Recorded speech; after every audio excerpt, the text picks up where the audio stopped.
So, nandito kami sa HMR. Bila ng mga appliances, mura. Dito yan sa malapit sa Farmers Cubao. Bibili kami ng maleta. Ayan, nakapili na si Daddy. Ito.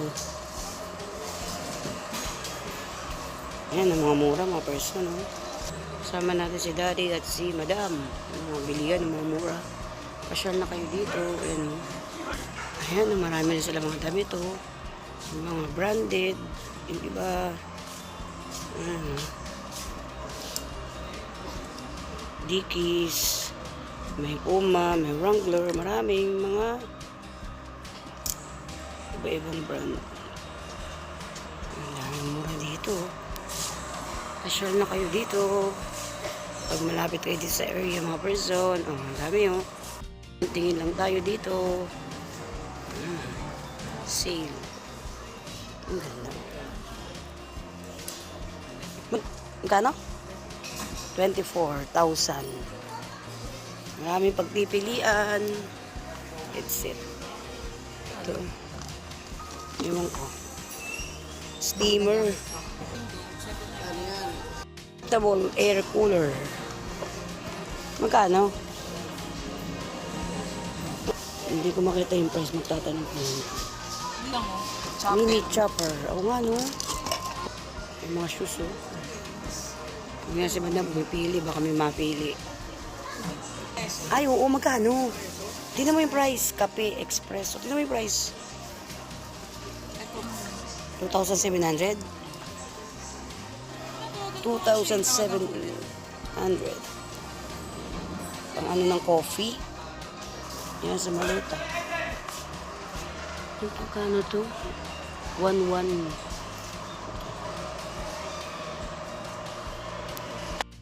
Ay, dapat yung may lock.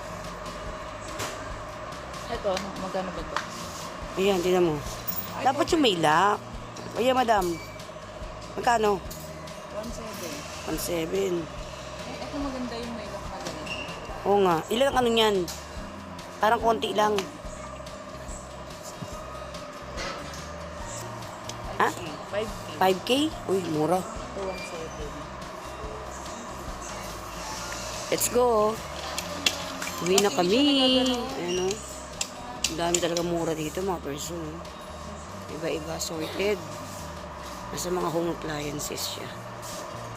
Ayan, nakabili na kami ng maleta. Uwi na kami. Saan? Ano yan?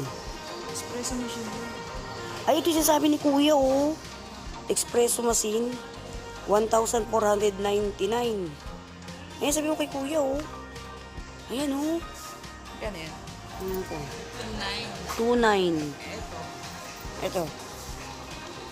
Yan, DeLonghi yan. Ay, ganun. Meron pa dito, May Skechers din sila, Person Pop. Tayo, Ayan, dito yan, lumabas na kami. Nakabili kami ng bag, tsaka yung lutuan. Yan, dyan yan. Daming mura, mga person. Dyan, daming sale. HMR Trading House.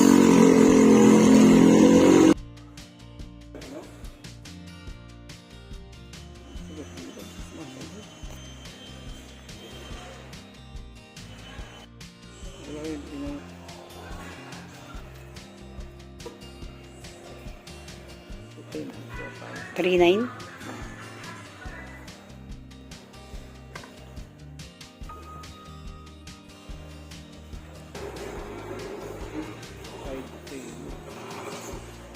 Long one.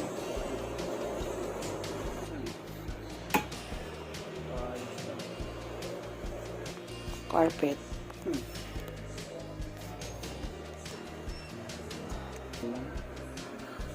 One.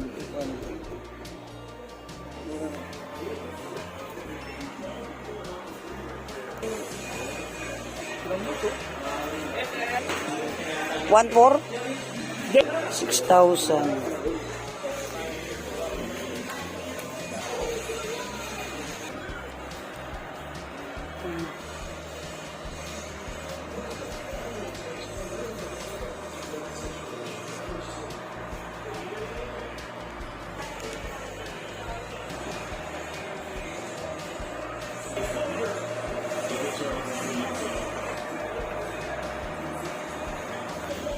Yan may towel. Magkano?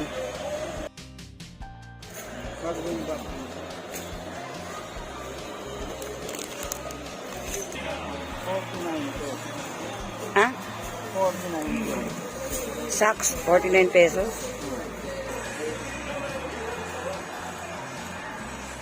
Hanggang medyas, oh. 75 pesos. 75.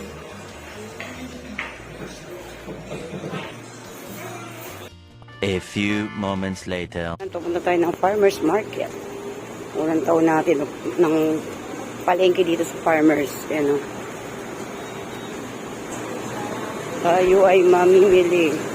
Dito tayo isda. Kasama na si daddy. Yan, pasyal kayo dito sa farmers Cubao. Yan sa Quezon City. Si daddy magpapagupit muna. Tapos ako punta ako ng isdaan. Iwanan ko siya sa pagupitan. Daddy, puntahan na lang kita doon. O, saglit lang ako. Ayan, mga person. Punta na tayo ng bilhin ng isda. January 2025. Ito mga, meat. Diyan na isda.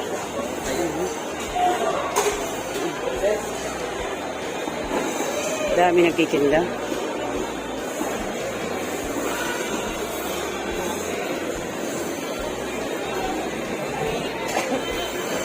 Ito ang ganap sa farmer market. Konti pala nagtitinda eh. Tawili. Konti lang nagtitinda ngayon. Ngayon ay 11:30. Ayun oh. 220, ay, 120 daw ang isang kilo. Siguro mamaya mga alas 2 marami nagtitinda dito. Ngayon parang karatapos lang nila eh. Ito ko area na to.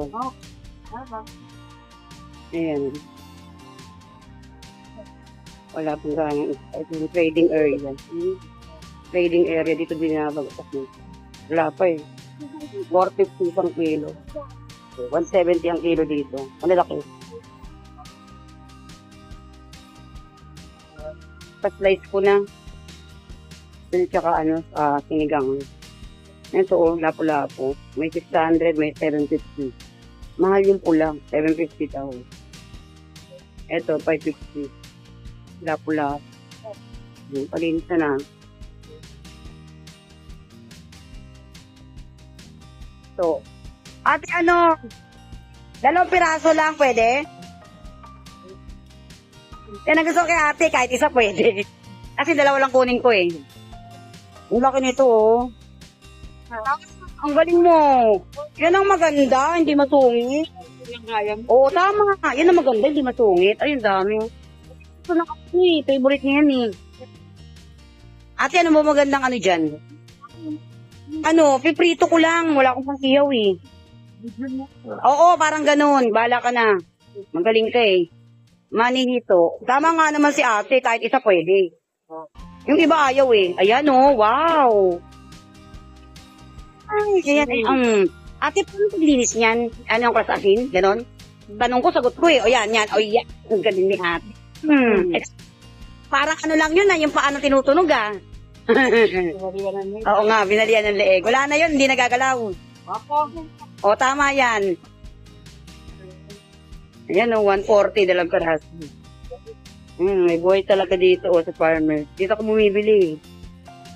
Silang kilo, ayan o. Meron pa rito buhay eh. Bili pala. Ayan na ate. Wait. Sige. Pera na natin. Hindi daw ang kilo pati halaan. Sama natin 180. 180 daw. Tapos ito 150. Sa taong na lang. Sige.